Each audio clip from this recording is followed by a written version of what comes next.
You're tuned into News Across the Galaxy, where they talk all things LA Galaxy with the Nag Boys. Let's start nagging.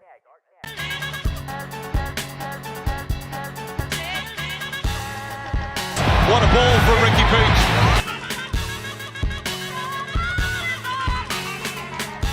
News across the galaxy. Keep on nagging, guys.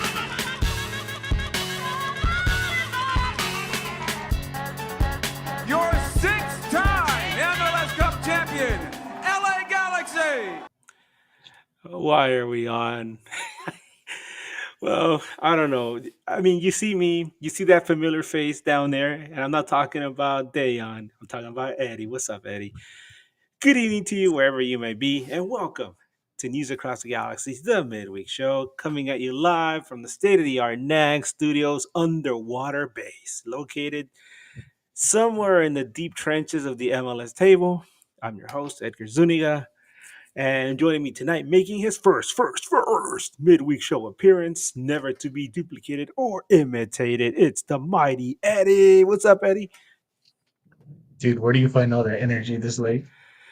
This is the burn right here. I'm just gonna burn out at the end of the show. You're gonna see like just ashes. On tonight's Like, show, we're gonna recap tonight's. Do we have to do this? Yeah, really? you do. Okay, Dayon says we have to do it. We're gonna recap tonight's match between the Colorado Rapids and LA Galaxy. We're gonna share we're gonna share some sad news. And we're also gonna briefly discuss the 2025 MLS salary guide, which came out today. So if you celebrate salary guide day, today's your day. Yay. Yeah.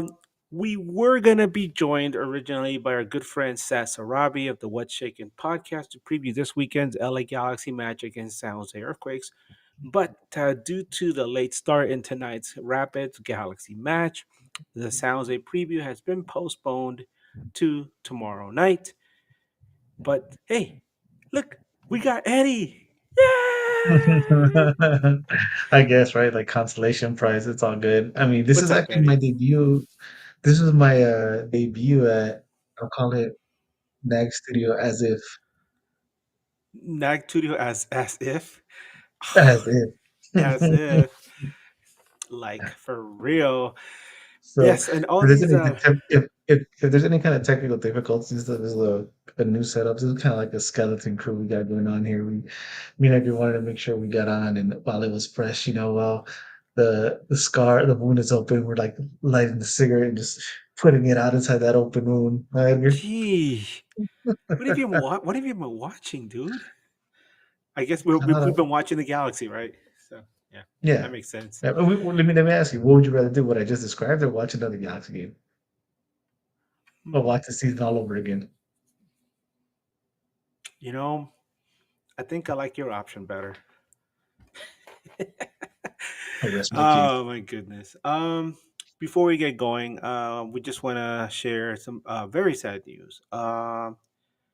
A One of the original voices of the LA Galaxy, especially if you listen to Spanish radio on La 1020 or KW 1330, our very, very good friend, very dedicated Galaxy supporter, an amazing voice, amazing person, Ronaldo Veloz Gonzalez. We just found out today that he has passed away.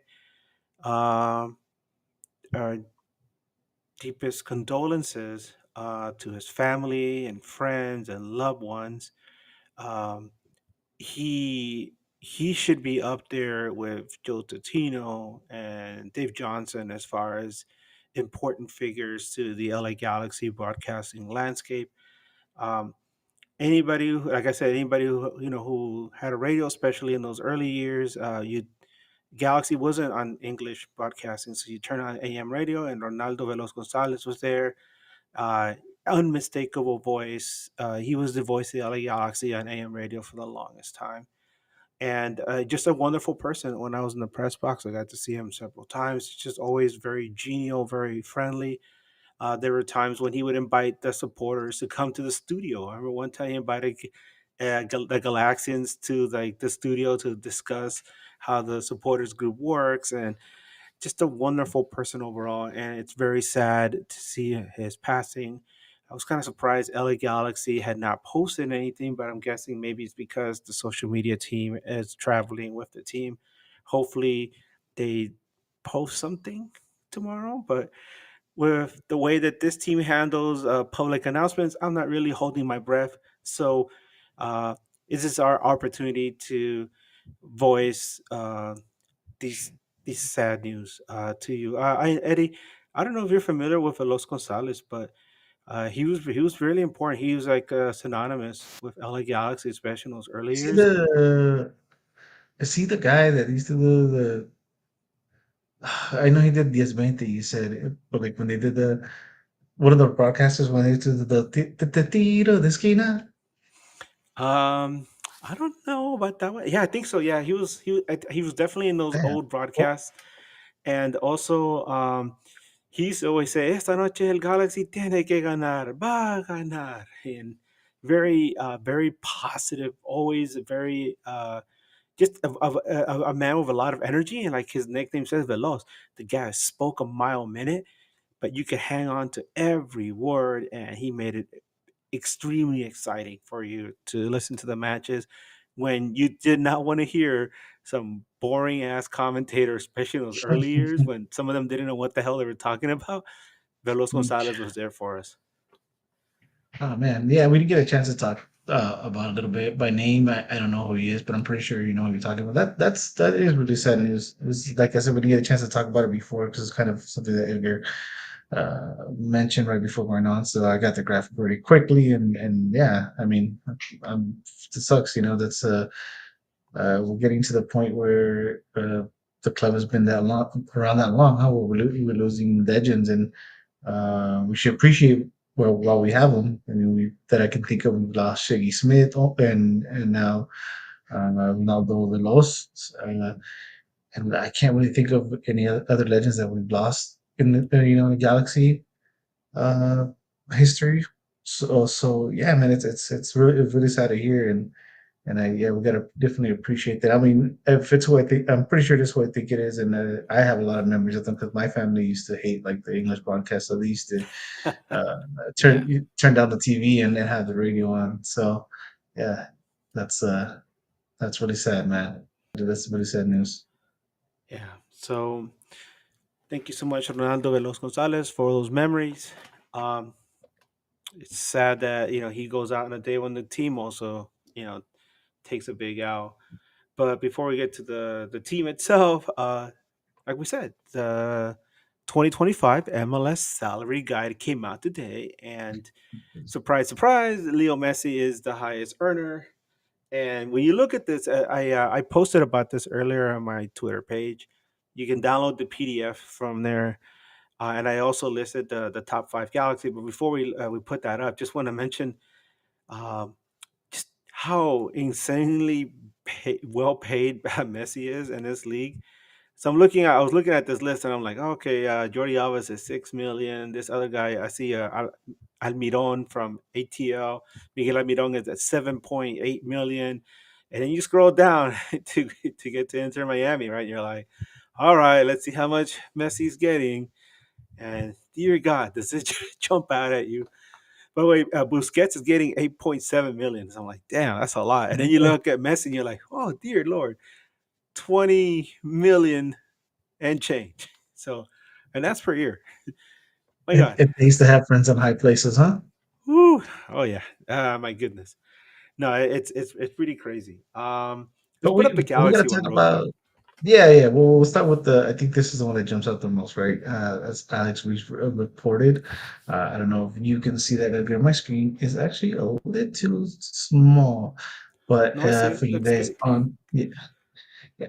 But if you want to read those numbers out there, because like I literally can't see the the text out there.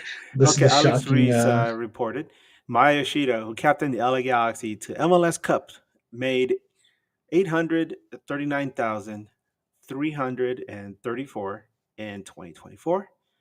Yoshida signed a new 2-year contract this offseason, and per the 2025 MLSPA salary guide, he will make 526,281 My God. I'll do the math right now, but Yoshida played in every game last season and was the key, one of the keys to the LA Galaxy's championship.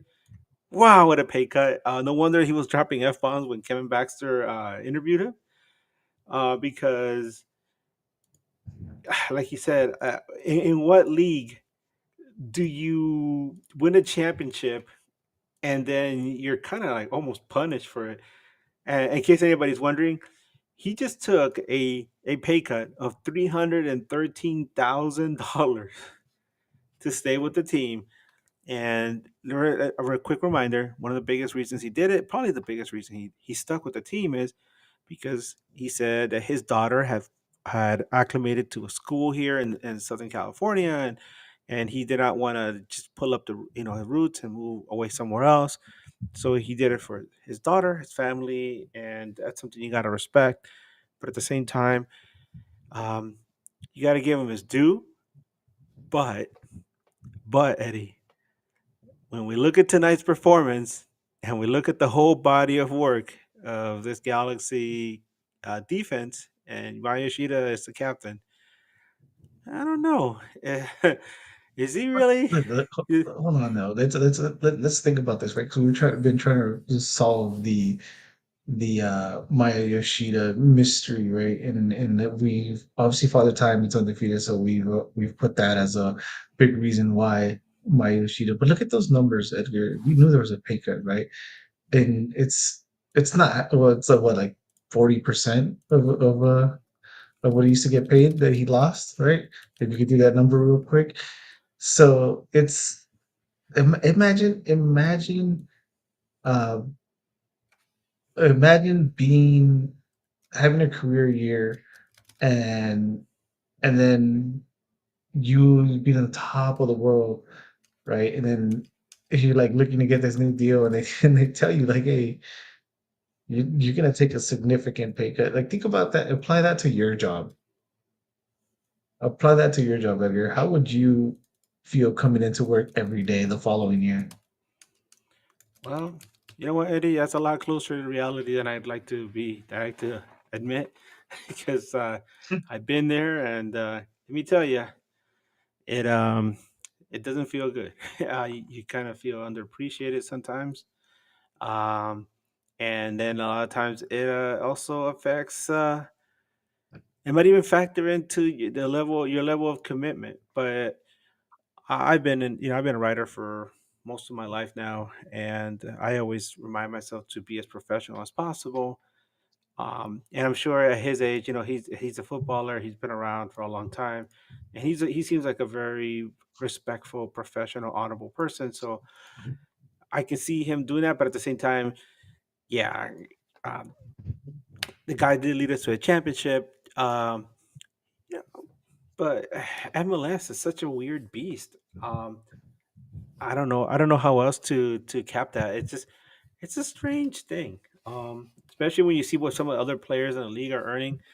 But Galaxy, it's like they have their hands tied behind their back and just waiting for 2026. I really do wonder if Yoshida does stick around to the end of this contract, or if we're going to see him leave, especially after the team's performance this season at the end of the year. Well, When let's question that contract a little more, right? There's other numbers here for the newcomers. Look at the top name there. The name at the top of the list. Yeah, See that? Zonka, 600,000. What did we say Maya is making now? 530 something? What was it? 526.81, 281. 526. So this new guy, Zonka, that's not even seeing the field, comes in with a questionable career and it's gonna get 600,000, right? This becomes public knowledge, right? We know this now. We don't know how long Maya Yoshida has known this. So, like, to me, that shit is all demoralizing. Like, you can be as professional as you want, but nah, man, like yeah, that's got to be a gut punch, dude. That's and then you see everyone around you too, kind of just slacking off. And I'm not trying to make excuses for them, but I can imagine that it takes a toll. Yeah. Um, And you're about right. I looked at I did the math. He took a 38% pay cut. Yeah, look at me. So See, it works. look at you. Yeah. If you know if you know what I do for work, you would hope that I can get at least close to Oh a yeah, crunching percentage. numbers, baby. I'm crunching letters. You're crunching numbers. Yeah, but um, yeah, you look at that list, right? Of all those guys, and we see Zanka. Yeah, Nascimento is he. It seemed like he was finding his groove up until tonight. Lucas Sanabria, same. Chris Ramirez is like an afterthought right now. Elijah Winder has disappeared, and Marcin Kowski hasn't even seen the field. Um, so great investments there, LA Galaxy. Yeah, Uh, I mean the two bottom names, those numbers are low. They're movable, right? They're removable, I think, to like Ventura County. I think it's that up, well, even the Nacimiento one I can live with. One, it's not that much for a young player if you're taking a chance. Two, it's not guaranteed. You can send them home.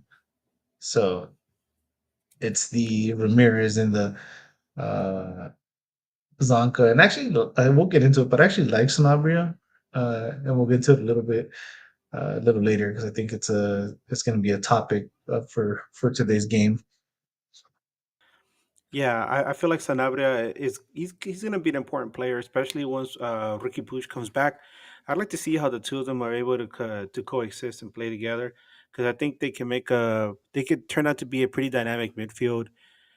Maybe not this year, hopefully for next season when LA Galaxy is able to make some offseason moves. And we keep talking about how the team is set up to rebound in 2026, but my God, how much deeper can they go this season, right?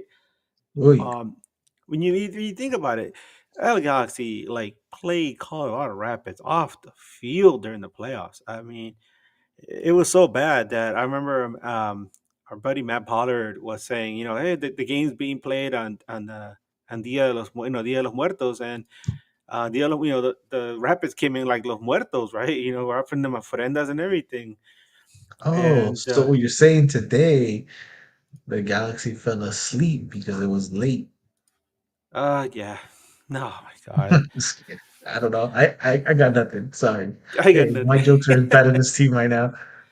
Oh my God, let's see those Galaxy numbers, by the way, just so we can see the top five earners for the LA Galaxy. Oh, oh, I should have had that ready. But I have what I actually do have is the noticeable raises. So there are the Oh, top five. Yeah. yeah, So if you want to go through that, Edgar, is Ricky the top players Push. not even playing? Ricky Push is not even playing.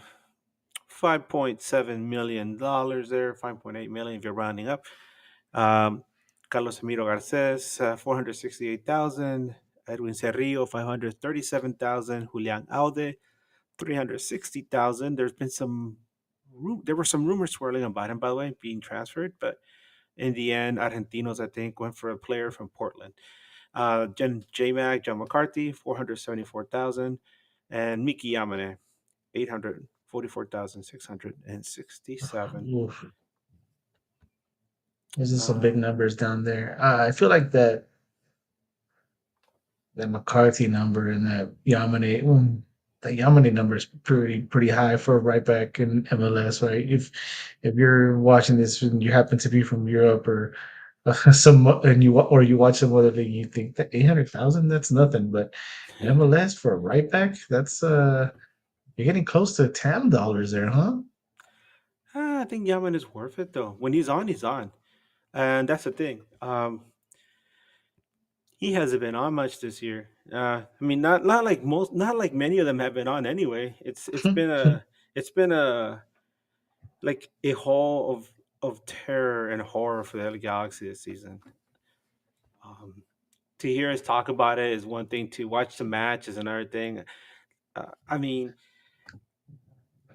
I guess we have to get into the match, but let me just say that I knew we were gonna get on right later because of the late start.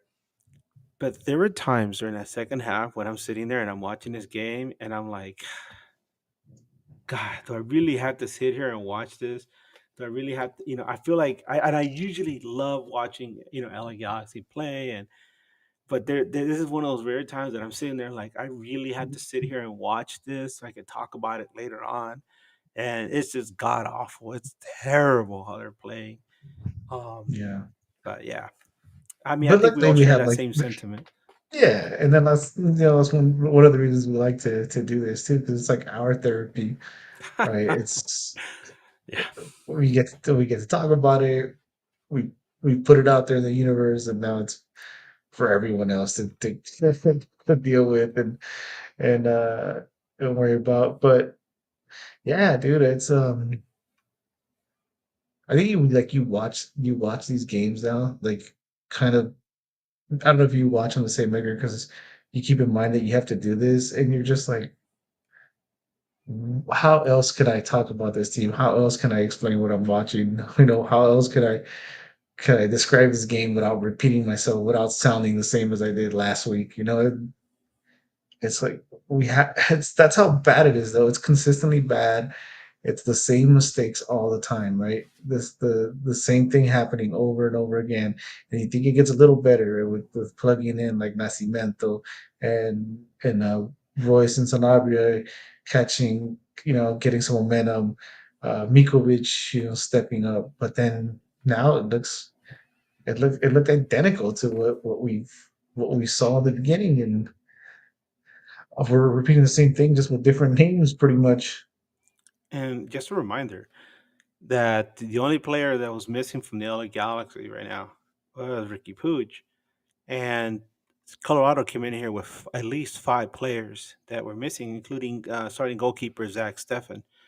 So when you hear people saying, "Oh, we're gonna get better once everybody comes back," dude, everybody's been back since like May, and this team just continues to just drag along, and um, it's I don't know. Like you said, losing is contagious, right? And it becomes very easy, right? When you start to think about it, like you're so used to it, and it's like a slippery slope, and it's so hard to get out of it. It's kind of almost the same as when you're dealing with mental health issues, especially depression. And I know you're like, how are you going to compare, losing a football match or losing, having a losing season to depression? Well, it's kind of similar. When you're really deep down in the dumps or you're having issues like that, uh, you could be surrounded by a lot of people, and you could be in a crowded room, right? And you'll still feel like completely alone. Um, and it's the same with LA Galaxy. They could have a great group of players, but they go out there and they play almost like individuals. It's like they're not really playing together as a team. And this is where you have people online talking about, oh, so and so sucks now. Peck sucks. Paintsill sucks. Royce sucks. Everybody sucks. Get rid of the whole team. The core of the team that won the championship is still there. It's they're not clicking as a team, and that is the most maddening aspect of this season because yeah, there's some players that aren't there that were there last year, but it's not like you moved around too much, and it's we really can't figure it out. Like we sit here week in, week out trying to figure things out, and we try to dissect things, and we joke about no feelings, no facts, but in the end we all sit together and we look at the games and we're trying to figure out what the hell they're doing wrong. And we know Laguna's trying to figure things out. We know Corner of the Galaxy is trying to figure things out, and other Galaxy, creatives are also trying to figure it out. And everybody's just at the end, everybody's just like, I don't know. I know that at halftime of games, I meet with Josh and I meet with Rob and Ananda and Panda, and we're always talking about like, what's going on? Like we don't know. It's it's maddening, and I think that's the most frustrating aspect about that because you can't pinpoint exactly what's affecting the team. But damn it, let's get into this game, man. Because yeah, Do I don't we want to be have up all to? night All talking right. about this. Like I said, I'm Let trying me to vent right here, but There you go, man. Starting I got 11. you Let's hear started. it, Go Eddie. ahead, Edgar. No, no, you go. You Oh, go ahead. damn, I can't see it from here. It's all right. Mikovic in goal. I think I remember it. We had Nelson, Nelson at left back. We had Garces, and Garces got his start again. Next to Yoshida, we had Mickey Yamane at right back in the center mid trio, which looks like to be our starters going forward. We had Cirio, Sanabria, and Royce. Then out left, we had Gabriel Beck, and out right we had uh, Paints up backwards. But yeah, they were the wingers, and then on top now starting consistently Nascimento. Uh, any surprises here, Edgar? I for me, it's definitely for me, it's only the Garces, right? It's like Yeah. after this break, now you're gonna bring them in after putting up some decent results. Now you're gonna bring them in. I don't know. I mean, I'm not mad at it because I can't say our defense been stellar. So, No, Vanny no believes in real second surprises. chances, I guess. Yeah, no real surprises there. This is like, I guess, the best lineup you could put out there. As far as Garces is concerned, um, I think the biggest issue with him, it's a recurring issue, and which we keep seeing every week, is that he just has a very difficult time communicating with Maya Yoshida and some of his teammates on the back line. I keep wondering if it's like a language issue or, but I don't know. Like I said, I never played at a professional level, but I played enough, footy, football, right, to understand that you don't have to speak the same language to communicate. What you're going to be doing. I played center back for a while, and one of my teammates, he was Serbian, and I didn't speak Serbian, and he didn't speak English very well. But we still figured things out, and we were okay. We knew what we needed to do. So it makes me wonder. It might At this point, it might just be where their footballing backgrounds come from. Obviously, Maya Yoshida is a World Cup veteran. Emilio Garces is just starting out, but he did play in the Colombian League, which plays a much more physical, much rougher style, and they come from two completely different worlds, in my opinion. Um, but yeah, this is the roster that we got. First half, Eddie. That's first half. Little glimmer of hope at the beginning, right? Gabriel Peck. Yeah, yeah. No, I think. Oh, actually, we started off. I think it looked pretty. I think we were touching, doing a lot, little nice little 1-2s. Uh, and then there was a peck chance, of course, that causes the goalie to slam his face into the pole. Oh yeah, Uh, and it was it was looking promising for a little while, uh, but there was also those issues right in the offensive end before the first domino fell. Because start getting into a little bit because I think it became more and more uh, noticeable as the game went on. Is the selfishness of for me Painto very much so.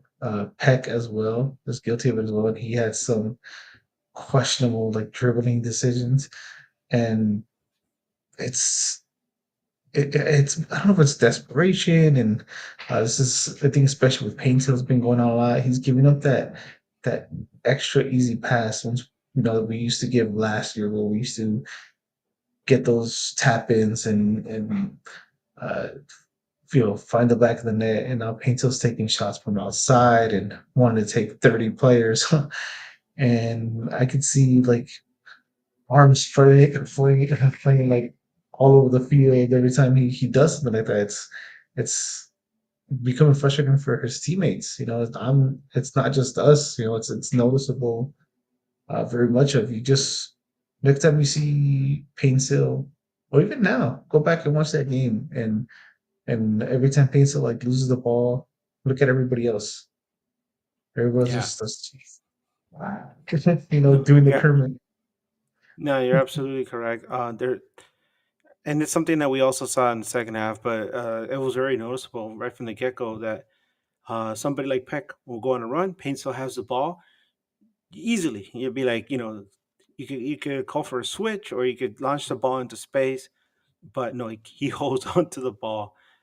Peck runs into the 18. He looks back and he sees that his teammates are still moving the ball around, somewhere in the back. And then you see just I saw this like you could see Gabriel Peck. I don't remember exactly what part of the game this was in, but I know it was in the first half. Gabriel Peck went on this great run. And all he needed was a pass filtered to him or a pass thrown into space between him and the goalkeeper. And I knew he could have beat the goalkeeper to the ball. But he never got any of that. He gets to this 18 and then he turns around and he sees that the ball's still being moved around somewhere in the midfield. And you can see him drop his head and he just slowly walks back to get back on side. And um, if that happens maybe once or twice in a game, you can just be like, okay, my teammate wasn't looking, or he was pressured and he just couldn't see me.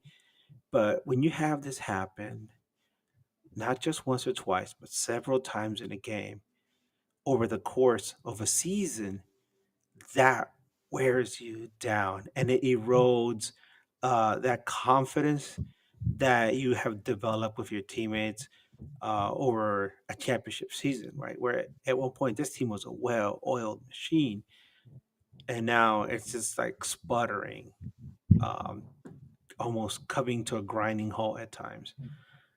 And that's what we saw. Like you said, there was that first glimmer of hope, right? That shot that to the far post that had the goalkeeper from Colorado slamming face first into the post. And you're like, all right, boys, we got a little bit of spark there, a little bit of life.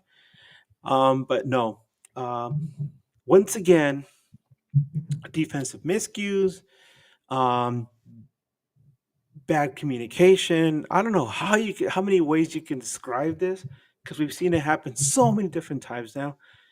But that first goal, which should have been a Galaxy clearance, it gets mishandled. The ball gets moved around, and then uh, God, I don't even want to describe it. I just know with the end, Eddie, how would you describe that? Because it was just that defense, right? I felt like it was just bad communication between Maya Yoshida and Miro Garces, and then you have Miki Yamane not coming out to try and stop the pass. What happened, Eddie? That's what's happened all season. Where's that goal coming in? The guy finishing the ball down the middle. That miscommunication has been between those two center backs this whole time. It was it was a good ball. I'm not gonna say Yeah, a great ball because I feel like any pro can hit that pass when you give him that space.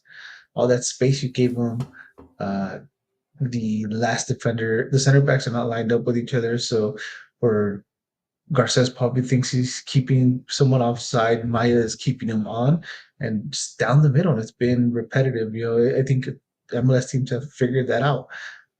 And then you keep also remember that this game could have been 3-0. There was an offside goal called back, and there was also a yeah. big save from Mikovic.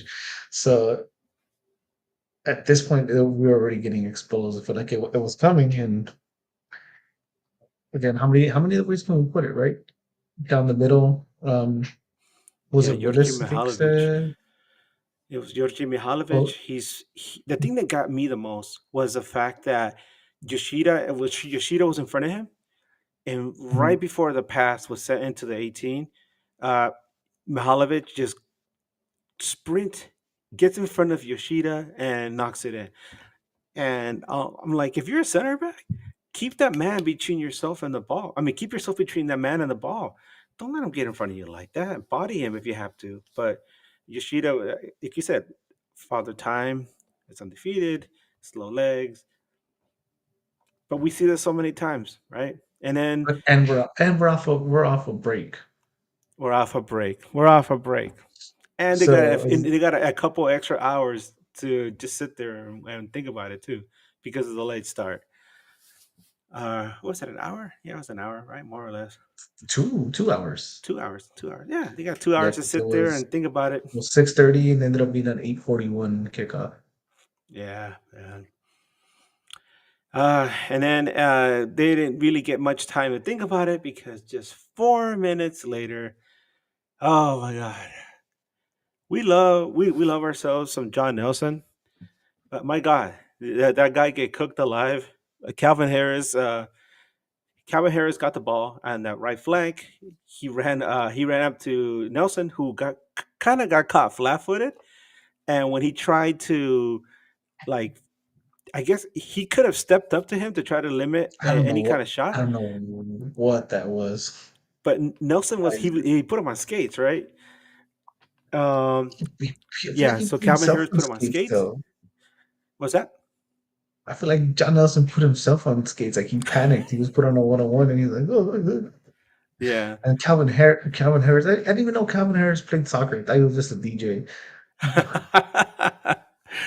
If you know, you know. Yeah, but and then also Mikovic, he it's a ball that I think a better goalkeeper will stop that shot or at least deflect it. But not this time. He had made a couple good saves earlier in the game, and not this time. So both Nelson and Mikovic complicit to I- the second goal. I think.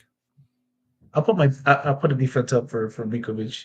Uh, yeah, maybe he could have got a hand to it or something, but also that ball should not go through. Yeah, He can't see it. He can't see that ball, and it's too late. It's hard to react to it. I don't think you expect. Um, I don't feel like it was a very dangerous position where Calvin Harris had the ball, where John Nelson could either force them wide or just done anything except for whatever the hell he did. And yeah, John Nelson, man, we don't really call your name like this yeah, much, but this one was bad, buddy. yeah. And it comes in a week in which, like I said it earlier, there were some rumors that Argentinos juniors was showing some interest in Julian Aude, who, if you remember, he came from Lanús and Liga Argentina, and he's been here with LA Galaxy. He was a starter for the longest time, got injured, and then John Nelson got his opportunity, and in a championship season, made that position his own. We've seen them. I guess they're kind of interchangeable, although they perform different duties. John Nelson's more of a stay-at-home defender, while Alde is more like your more modern wingback who join the attack and press the attack. Um, but yeah, this week there was a lot of people comparing them because those rumors going around saying, "Oh, would you rather, would you rather keep Nelson, or would you be okay if Aude were to, leave for Argentina, return to Argentina?" And some people were making arguments for both. And my God, tonight, watching Nelson, that did not look good. Good thing we still have Aude, because Johnny Nelson, buddy, this just say. I mean, I hope it's just a mulligan, but in a season that has been absolutely horrible, this just adds to that pile of misery, man. Yeah, Ay, ay. there isn't many mulligans to game this season. Nah. Uh, And so there isn't much to say about LA Galaxy. Like you said,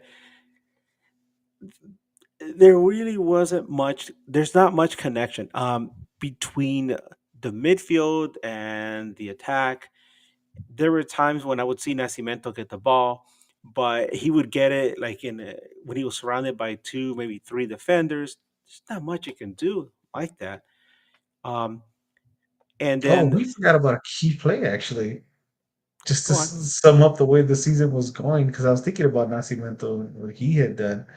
Uh, Nascimento served a great ball to Peck, and the only defending we did today was on ourselves. Ah, yeah. Right. So I mean, that's like the one bright spot for Nascimento. I can't say he did necessarily bad. I mean, there was a lack of service uh, today for him, but yeah, that's one thing he did do. He created that play for Peck, and and him and Royce crossed paths, and I don't know what happened there. Royce was trying to get out of the way, he just wasn't fast enough, or actually take a touch. I don't know. It was kind of just like, of course, of course, this would happen to us, this season. It was just a little embarrassing. We just needed, we just got to play the Benny Hill music in the background as that plays. Is No, this unfolding. Benny Hill music is happy. This is not happy. This is like some sad like death march or something, man. It's in slow motion. I don't know. It's something I can't even describe. In all my years of covering MLS and U.S. soccer, I've never seen a team this bad. In all my years as a Clipper fan, I've never seen a team this bad. Even in the deepest, darkest Clipper seasons, they weren't this bad, right? So that it goes to show you just how bad this LA Galaxy team is. Um, but if you have a quick And chuckle, like I said, we said LA Galaxy was in Denver, right? And it just so happens that this week, the Dodgers are also in Denver, and Dodgers coming off a World Series championship. They're still considered probably the best team in the entire league, and taking on one of the worst teams historically in baseball, the Colorado Rockies. Um, how bad are they? Let's compare this to the Galaxy, because when we had Matt on, we were kind of joking about it. How bad are the Rockies? So Galaxy, what one? They're 1-13 now, right? Something like that. I forget. Who cares? But the Colorado Rockies, 18 wins, 62 losses already. They're so far behind the Dodgers. They're 31 and a half games back, and the team that's above them is only 8 games behind the Dodgers. So, yeah, damn. yeah, they're pretty bad. And then you have the Galaxy. So I'm just curious to know which team will end up with a worse record at the end of the season as far as winning percentage is concerned. Right now, the LA Galaxy is running away with it. Damn. Damn. Ah, yeah, All yeah. this we're all this, dude, we're tanking just to get the number one pick, and yet the Dallas Mavericks got the number one pick with less than Damn two it. I wanted percent the chance. Galaxy to get Cooper Flag. Oh my god. So at the half, Eddie, at the half, are you entertaining any thoughts of a comeback, any glimmer of hope? No. Nothing. Something had to change, obviously, but then it's like, what do we got? I mean, Fagundes. As much as we all love Fagundes, he's not necessarily the game changer, right? He is like your Swiss Army knife right now, and Vanny does a sub, which I kind of understand, and I kind of want to talk about that. He brings in Perente for Sanabria, right? I think Hmm. it's, yeah, Sanabria. I don't know if they mentioned any kind of injury or anything, because I was in the middle of doing something when the second half started.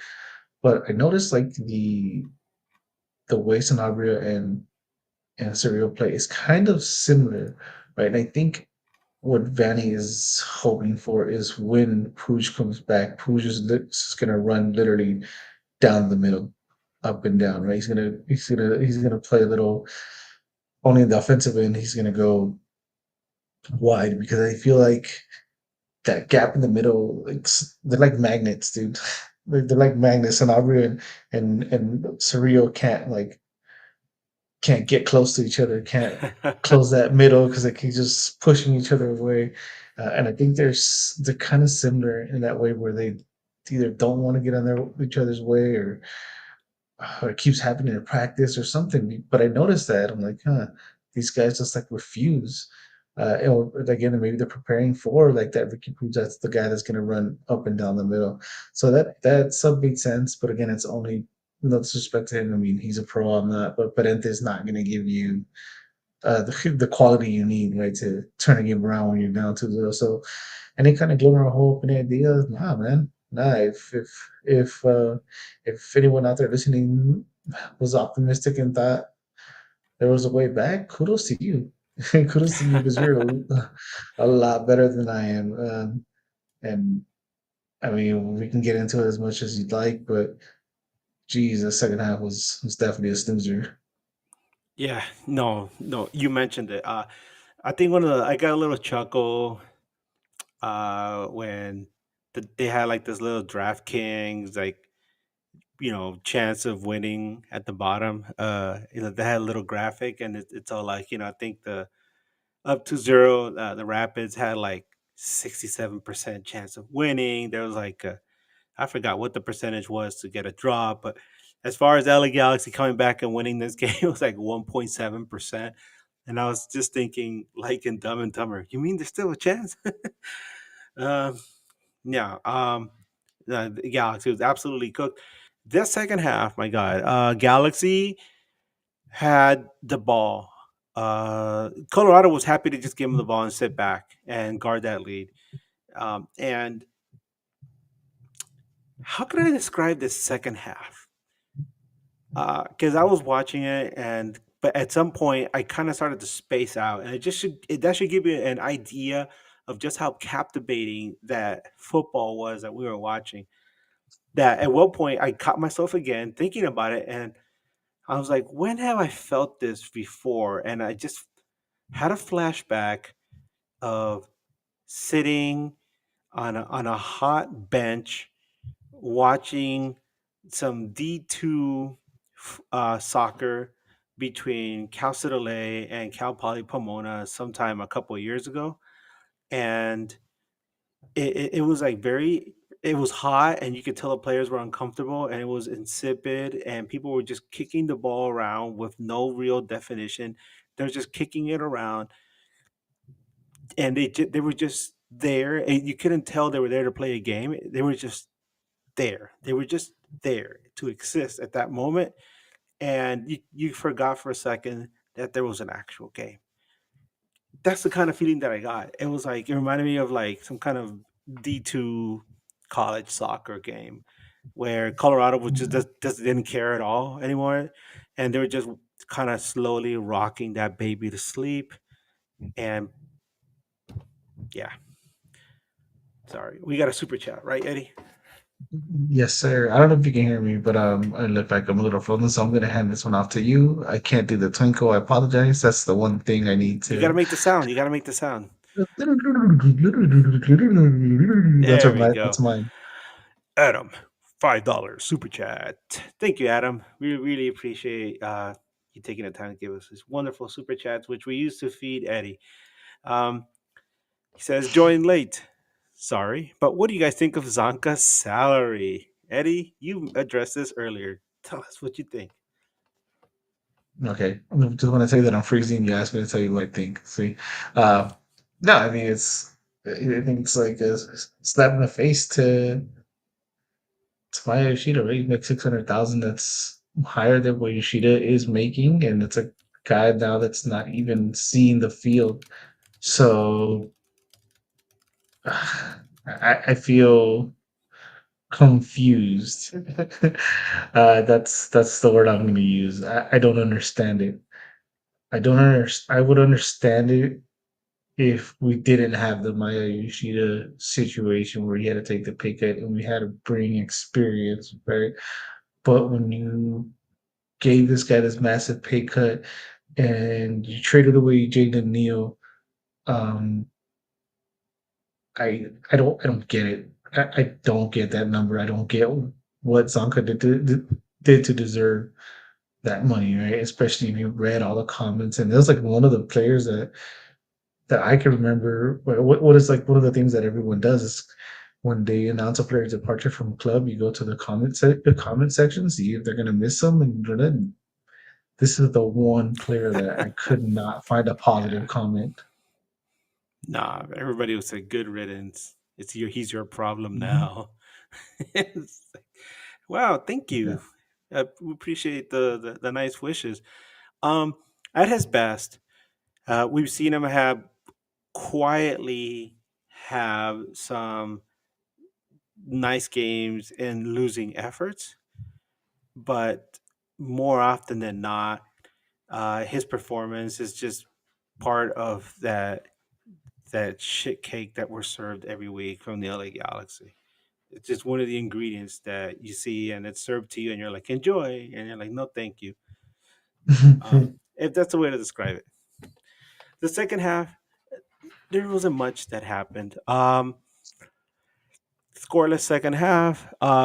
Just real quick, let's go over some stats. Eddie, like we said, we were discussing this earlier. Possession wise, Galaxy had 69.4 of the possession, which makes sense. Colorado was kind of sitting back. Galaxy actually had more shots on goal than Colorado, 5-4. Um, Fouls are about even. Colorado had 12, Galaxy had 10. Uh, I mentioned to you before we came on that this referee was actually a pretty decent referee. I think he's one of the better referees in MLS. He has a very long resume. He's a coach in Ukraine, referee in Ukraine, and he refereed a lot of tournaments and games for UEFA, from Champions League to Europa League. So he has a very good long resume. Um, he called a pretty good game. I see no qualms with him at all. Here's the thing that trips me out too. Galaxy had 5 corner kicks to 0 for Colorado, and we still can't figure it out. We can't score on set pieces. We can't score on corners. You can't score in bad teams. It's not like Colorado was a good team and Colorado played a good quality of soccer. So No, I think no. losing to a team like Colorado really shows and tells you how bad this team is playing. Because I think there's pieces there. I don't want to say we're playing really bad. Uh, we can't figure anything out. We can't figure out defense. Goals are coming down the middle, down the middle. Uh, Offense, right? We got people that are desperate, missing these easy chances, and teams like Colorado that again are not good teams are able to sit back and let us have the ball, knowing that we're not going to put them in any danger. And if anything, uh, well, not if anything, it's just actually fact. Colorado had the better chance in the second half too. Don't forget they rattled the pole. Yeah. You know what was the funniest thing to me at the end of the game? Was that I was chatting with Matt Pollard, right? He covers the Rapids, and I jokingly said to him, "Watch, the Rapids are gonna sub in Cabral, and he's gonna score that third goal." Yeah, he got subbed in. Of course, they're gonna sub him in, but that's such a slap to the face, right? They're up 2-0, and you would think they would sub in some defenders to ice the game. No, they subbed in two offensive players because they knew Alec Galaxy wasn't gonna score, and they were trying to give their boy Cabral some shine so he could go out there and score against the Galaxy. It never happened because Cabral is gonna Cabral, but it was out there. It was a possibility that Cabral could have scored a goal, and then his little baby Groot dance in the corner or something. Um, Jesus, man. But we have a super chat. Yeah, let's hear the twinkle.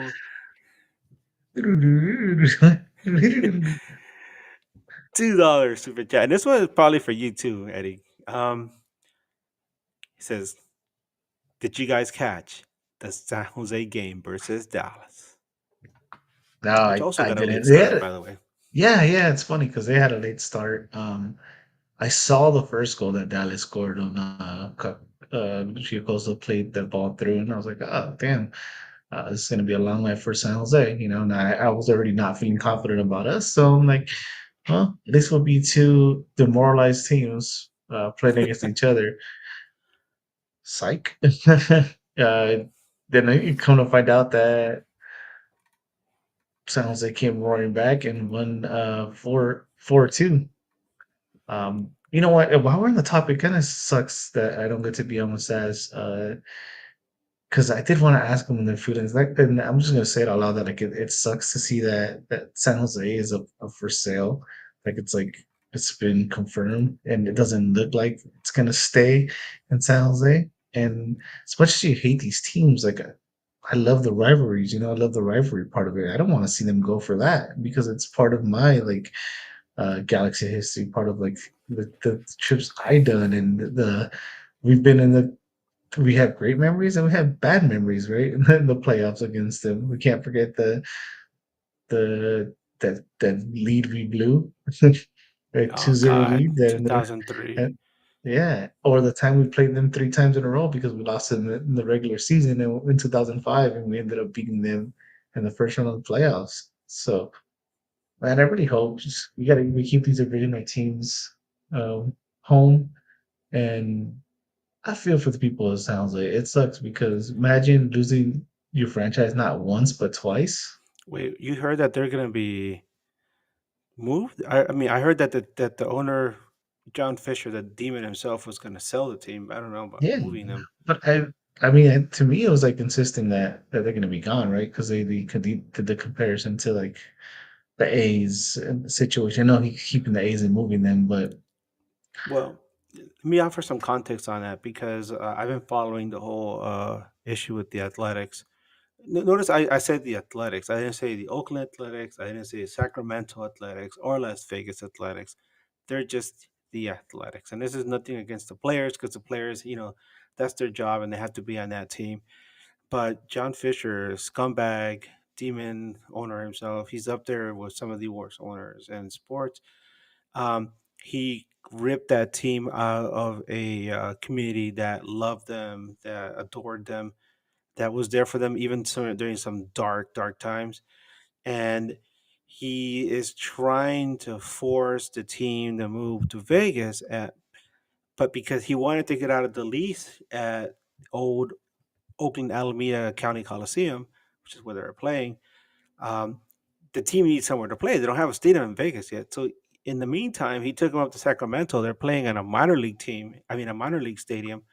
And the people in Sacramento they're in a weird position because they've never had Major League Baseball there. And for decades, the city of Sacramento has been wanting to bring another Major League team to the city. They already have the Sacramento Kings, and they almost lost them many years ago. They were awarded an MLS franchise. Let's not forget that the Sacramento Republic, which I still feel is like a team that is made for MLS. It's a franchise made for MLS. They got derailed after COVID came around and one of their owners got cold feet and decided to leave the team high and dry. So meanwhile, here come the Athletics, right? They're staying in town, and some of the people that live in Sacramento are saying, "Oh, hopefully they stay here." But no, John Fisher is a scumbag. And I think they started building the stadium in Vegas. But here's the thing: the cost of building that new stadium in Vegas has gone up. And I think it's almost doubled in price. I can't give you the exact figures at this moment. I don't have them in front of me. But the price of building that stadium has gone up, as everything has gone up. The cost of everything has gone up, right? And so to try to lessen that blow, one of the things that he's doing is selling the earthquakes. mm, So here's hoping that he sells them to an ownership group that will not only keep the earthquakes in San Jose, but will give them the kind of love and support that that team needs so they can thrive and they continue to be a presence in that area. So that way we maintain that rivalry and have them as an enclave in MLS. Because yeah, it's not the same earthquakes right, that started the ones that went to Houston, but I still see them as one of the legacy franchises in MLS. we hate them just the same. We hate them just the same, right? Blue Smurfs, Orange Smurfs, same thing. Yeah. um, so yeah, that's some context on that. But yeah, when we have Saz on, by the way, hopefully we have him on tomorrow. That's the plan. If you have any questions regarding the earthquakes, ownership, all that stuff, Saz will let you know. But real quick, I know we're supposed to be talking about Galaxy, but let's look at some of those scores. God, my God, Vancouver got smashed at home. The Whitecaps, who had been flying high all season long, that loss in the Champions Cup really hit them hard because ever since then they've been kind of falling off the top. What was it, 5-3? There was this one player. Oh my God, I gotta look at it. Apparently, this guy was in somebody's academy, and they brought him in, and this guy went off. He scored We're in four Salt Lake. goals. Milan Yoski, is that his name? I believe so. Milan Iloski, I want to say. I'm probably butchering his name. four goals against the Whitecaps. Oh, it was 5-3 final. I guess the Whitecaps got one at the very end there, but yeah, yeah. Just goes to show the music, Eddie. The music. I don't know what that. You're beatboxing over there. Adam with the $10 super chat. Thank you so much, Adam. He says, "Hey guys, any players you think deserve to be in the All Star game not from the Galaxy, and who didn't deserve to be in the All Star game?" He says, "In my opinion, Brandon Vasquez should have not made it." Um, I've been working all day, me personally, as I haven't really had a chance to like look at the entire All Star landscape. I do know that no Colorado Rapids are gonna be there. No San Jose Earthquakes are gonna be there. And I had chatted with Saz earlier today about this. He was he was raring to go and speak about this when we had him when he was gonna be on, saying he was surprised that despite having one of the better offenses in MLS, there were no San Jose Earthquakes that were going to be heading to the All Star game. Of course, they really don't have that many uh, players that are common knowledge in MLS, right? Eddie, your thoughts? I'm looking over the roster right now too, because just like Edgar, I had a pretty rough day at work. Um, yeah, I understand. Yeah, Brandon Vasquez probably should not definitely be there. He said non-Galaxy player, right? I mean, I'm glad that no Galaxy player made it, but if anything, it would be nice to see Royce in there, given the All Star game experience. It almost feels like they always take like the names, regardless. I don't know if the commissioner pick is still gonna happen. Oh wait, MLS coach, 12 players. Well, Yeah, the I'm looking MLS at the roster right outside now coach myself. chose he's chose 12 and commissioners choosing two. Oh, they already picked them. I see. Never mind. Okay. Yeah, no, Yeah, I Royce is mean, definitely not going. good.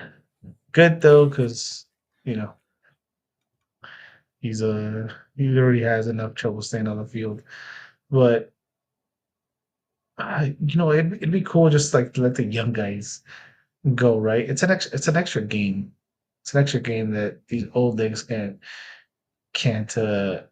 shouldn't be able to have the shouldn't be playing, especially this close to summer.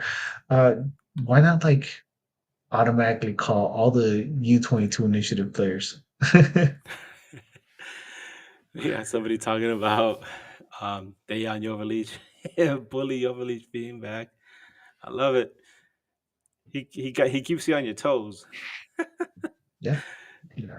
Sorry, He's I kind there of though. digressed there. It's just I think it's funny. It's okay. I only bring him up when I produce because I know he's your favorite. Oh man. um, Gosh, there's I think for the most part the players that are there seem like they deserve it. Like I'm looking at some of the guys from the Whitecaps. Berhalter definitely has had a good season. Brian Mhm. White, Yohei Takaoka, who um, I've seen him go from being a player, a goalkeeper with Vancouver that kind of has some confidence issue, and this year he seems to be one of the better goalkeepers in MLS. I mean, the last couple of weeks have been kind of rough for them, but it seems like he's having a career year. Um, and then these are the guys that are gonna go up against Liga MX, correct? Yeah, Uh, by the way, let's not bring it up, but my God, let's not show a picture of it because it's ugly as sin. But oh no, it's not ugly. Boring is that MLS All Star kit. Oh God, oh God, that thing is ugly. Have you seen it? It's just white. It's just I've seen it. white, and it's got some kind of design in it. I mean, you have to get really, really, really close to it and look at it. Um, I tried my best to describe um, what I thought of this kit. You know, I'm a big kit guy. Um, and my first impression was if, sorry, if you've ever wanted to capture the taste of a slice of government cheese wrapped in stale white bread, this is the jersey for you. And let me tell you, There's there's nothing like government cheese, and I'm talking about the type that doesn't melt even when you try to warm it up. That's the real government cheese. That's the kind of government cheese I'm talking about. This thing is ugly. Yeah. And No, and I it's get it honestly just it's lazy. It just looks like it was sitting on somebody's desk and the due date was coming up and like, oh shit. Here you go. yeah, and then you can look at Leah Mix show up and something really fucking awesome from Charlie or whoever makes her kids. Yeah. By the way, I have to mention that we're not fans. Oh, I'm not a fan of the All Star thing at all. And MLS is like what I watch more than anything else. But NBA being maybe the far second, I'll say. Even then, it feels like All-Star games in general are just not that exciting anymore. People don't really care for them. I don't know how it is in baseball, hockey, if they have one. I know Oh baseball has like man. the home run derby or something, but the pro, like, what is it, the Pro Bowl too? Like, I don't really hear anything about that. It's like there isn't really any excitement around an All-Star game. It's like a dying like event. Oh man. Let me talk about that because you mentioned baseball and hockey. I gotta give it up to Major League Baseball because you're right. For a while there, it seemed like they had a formula that seemed to be getting stale. And Major League Baseball kind of went back and decided to make a few tweaks to it, and it's pretty exciting. The home run derby isn't like this drawn out thing like it used to be in the past. Now they have certain limits to it, and it's pretty exciting. But the one league that really got the memo and went out and made it something amazing was the NHL, and it's something that the NBA has discussed copying because what the NHL did, right, instead of having the traditional All Star game between the Western and the Eastern Conference, they decided to have something called the Four Nations Challenge. And what does that mean? There's four nations that have the most players in the NHL. You're talking about the United States, Canada, Finland, and Sweden. And so they put them like in a round robin tournament, and the top two teams would go on to face each other in a final. And this was at a time right after number 47 came into office, and he had been saying all these horrible things about our neighbors up north, talking about how he wanted to invade and annex them and have them join the United States. And you can be sure that those Canadians were really incensed about it. So you had USA versus Canada, and those games were awesome, awesome. And just the first game, um, there were three fights in the first 9 seconds, and these guys were going at it, and the games came down to the wire. It was amazing. And people who don't know, Finland and Sweden are also big rivals, and because they're neighbors, and they also went at it themselves. So it was amazing. Now the NBA saw this and they're like, "Hey, we want to do something like that, similar." So there's been a discussion about having a USA versus World game, an All Star game. And when I heard this discussed, it was on Sports Talk Radio, and they were discussing what players were going to be on what team, and everybody was in agreement. Like, man, if there's a USA versus World team, the World team is going to completely cook the USA team. Ooh. So maybe it's Wait, something we're wait, gonna wait. see in the NBA. You said the US would cook the world team? No, backwards. I said that the world Oh, team, okay. the world team would absolutely cook the USA team. I think so too. I think so too. But by the way, Antonio going Banderas, straight by the on way, we have we see. Yeah, he mentions the NBA Cup, right? That's that's the something Open that they Cup. copied from the Open. Yeah, it's like the Open Cup. Yeah. It's a cute little thing. But he asked Yeah. earlier. He says my Roku Apple TV went black when streaming the game. I didn't watch the game. How crappy were we? We're so crappy that we stopped talking about the game. We're talking about other MLS things right now. Yeah. You know what, dude? I think you were more entertained staring at that black screen. Yeah, Yes. no, it's Um, oh yeah, so this crazy stat. Just like you gotta put it out there. I don't know, I don't remember the exact numbers from like apparently from uh start of the NBA to last year or whatever it was, or to 2020, I think. There's only like record at least recorded. There's been only like four Achilles tendon like ruptures, and this season alone there was eight. Wow, yeah. That's crazy. That's so crazy. And it's they're I don't know. I just you go look it up. I saw like the whole like debate, like it's the shoes and they're low top now, but somebody like I think it's more what this other guy says, like the way they push each other now. And then like as kids too, with all these like other tournaments and exposure, like they're pushing themselves early. But that's a discussion for a different day. But I just found that interesting since we were talking about the NBA and I heard about it. I think I heard about it today. So I was like, damn, that's uh that's pretty wild, right? Because it's true, man. You look at it, it's like these big players, right? They're like your Tatum's and your uh fucking Indiana guy, I can't remember the Tyrese Halliburton. Halliburton. Yeah, I was gonna call him Halliburton. Yeah. And Oh man, that was well, heartbreaking Dame to Lillard watch, was man. it too? Went down this year? What's that? Wasn't Damian Lillard? Didn't Damian Damian Lillard go Lillard down also this year went too? down. Yeah, Damian Oh, Lillard went down. No, it's pretty sad because we obviously these are amazing athletes and we want to watch them play where in the prime of their careers, and uh you have them get injured. It's one thing to get injured in the regular season, but you look at what happened to Halliburton. Oh, that's yeah. heartbreaking, man. That's heartbreaking in a game seven. Um, yeah, but oh my god, we gotta rope it back to our game, and because you know what we Wait, gotta do. you think so, right, Edgar? We gotta. Oh, well, look, we got some more super chat. The music, Eddie. What is that? Some strong bad music there? No, it's my Wayne's World. Oh yeah. Adam, $5 super chat. Yes. Thank you, Adam, by the way. Yes. Do you guys think there will be expansion in MLS, NBA, or MLB in the future? Ah man, I can answer that too. Um, I don't NBA know just about talked about it, MLS. right? Well, yeah, there's a lot of chatter right now. I don't know about MLS. I feel like they're at a good number at this point because San Diego just entered the league, and I think there's going to be some more case studies to determine where MLS might go next. There's talks about Vegas, of course. There's maybe Louisville in Kentucky. Um, maybe Sacramento. I don't know. Maybe that ship has already left the harbor, but it's a possibility.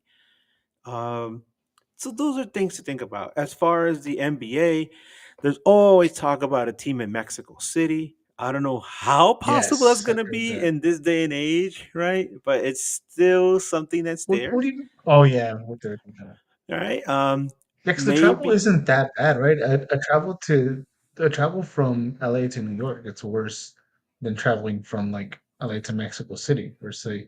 So as far as like the distance and everything, I don't think that's an issue. But Mhm. like you said, well, what's going on?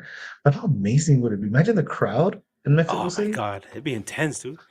Of course, there's always Seattle, and I bring up Seattle in particular because Oklahoma City just won the NBA championship. Obviously, that those are the former Sonics, and I still think it's an insult when you see the Oklahoma City Thunder fans rocking old Seattle Sonics here because that is not their team.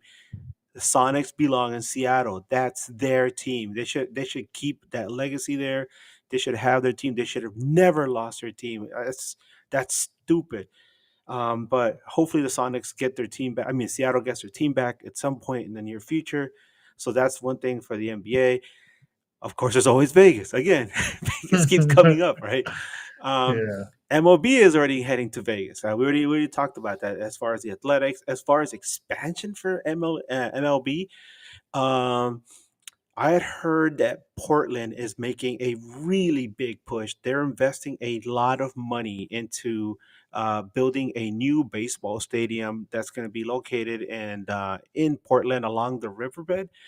Um, and so they're hoping that when MLB explores the opportunity to expand once more, that Major League Baseball might set up a team in Portland, which would obviously set up an amazing rivalry with the Seattle Mariners. We're right up the road. Um, and that would be something interesting. It'd be something else to do in Portland, obviously. The other thing I keep hearing is Tampa Bay Rays. Obviously, the Tampa Bay Rays, they lost their home. Their dome got ripped apart when that hurricane came through. So in the meantime, just like the Athletics, the Rays have been forced to play at a minor league stadium. This time, it's the home of one of the New York Yankees minor league teams, George Steinbrenner Field, I Oh. think it's called. So the Rays are playing there. Meanwhile, there's been a group of owners that have been trying to move the Rays to Orlando on a permanent basis, and they already have a name for the team, which I think is kind of silly. The Orlando Dreamers. I'm like, what Dreamers? Anyway, whatever. But yeah, that's one thing. They want to move the team to Orlando, and but if I think if any team, any city deserve an expansion, besides maybe Portland, I would say Montreal. Bring the Expos back to Montreal, because that's one of those situations as well where they had a pretty good team, and then they had the strike happen. This is 1994. Montreal Expos had the best team in baseball in 1994. There was the baseball strike that ended the season. That team was gutted for all its talent, and ever since then, the Expos struggled. And then at the end, Major League Baseball gave up on them, and they moved down to Washington, where they became the Nationals. I would love to see baseball return to Montreal, but and then again, there's always the talk of a team in Mexico City, maybe even Monterrey. Monterrey has a very good baseball culture, so that'd be fun to watch as well. Right, And okay. and it, Bring it just real back in. quick, NFL. There's always talk of London. By the way, oh my God, did you see what time it is? It's already Yeah, tomorrow. yeah. That London, I don't think would work. No. Oh my God, do we have to give awards? Sure, why not? uh, fuck, I don't know, man. They're all bad, right? Yeah, Like the challenge is the better one, or I mean they're all challenges, right? Because you want to give multiple ones. yeah, I But I get will you. keep it basic. We'll keep it basic. Game is off, man. I'm gonna cheat a little bit. I'm gonna see here. I had yeah, you know what? No, this is a good one. Yeah, actually, it should be kind of easy. John Nelson, the very uncharacteristic. That's the definition of game off. Game is off, right? He Yeah. panicked. He did exactly what he shouldn't have done, right? Anything else would have been better. Close him out, force him wide, anything. But instead, he did whatever the hell that was. No, no, you're absolutely correct. Um, we didn't give away any BJ's. Paid to. If you want, man. Go for it, man. Yeah, BJ, Nah. bad job. Mm. Joseph Patel, Uh, maybe even Gabriel Peck. yeah, Either one. you can pick whoever. Sanabria, fuck, dude. I don't know. Yeah. As far as the other two awards though, that's gonna be the hard one, right? Who's got Yeah, heart? that's Who was the? I guess I guess heart. If anything, would probably be Mikovic because of the save. Early on, maybe. Uh, again, these are like just like, and nobody deserves the next standing. no, Nobody, nobody. nobody, nobody. Shout out Maybe to maybe whoever Hartman. traveled. I was gonna say Hartman. Maybe Nascimento for trying to create things. Um, Honestly, even in a way, or even Garces, man, because I don't think much of it was his fault today. he was just caught no man's land, right? On the cross, No, just in general, in both goals, he was just kind of no man's land. The first goal, I mentioned that Yoshida had gotten the ball and then immediately mm, passed it off to Garces, who wasn't ready to receive the ball, and he kind of fumbled it, and it got taken away from him, and the ball got moved around, came back in, and that's what led to that first goal. Um, so yeah, you could kind of say that maybe Garces didn't really have to share some of that fault for that goal. Um, but I didn't really name a game as off, but I'll give you one because I mm. mentioned in one of our group chats where we talk with Galaxy fans. I said this guy is. Can you guys? I said, can you guys tell me which player has completely disappeared from the pitch, from the field, from the pitch? Right? Nobody could figure it out. Marco Roche. He just vanished. He just vanished. Yeah, He was like a non-factor completely. Game is off. yeah. Maybe that's his I game. agree. Who There's knows? a lot of choices for game that's all. I mean, there's a lot of right choices, right? It's just there for the picking. Yeah, Um, I guess the reason I go for Nelson is because that moment, right? I mean, yeah, there was two goals, of course, but that moment was just not a good one for him. It's not a good moment for the highlight reel. yeah. And we But always all hold him in right, such high regard too. So he's John the Rock Nelson. yeah, today he was the pebble. Just damn, he was Gilbert. Gilbert. Uh, all right, Oh man. so we actually got some more like comments. Oh, we got a question now on Instagram. One from J Mejia 6, our backline. She, I agree. Took Oh my the words god. right out of my mouth. El Jonita, like with three A's, feels like a horrible nightmare, but I still love my team. It's a toxic relationship, is what it is. You Yeah. know, you have your goods and your bads. Right now, we're going through a rough year.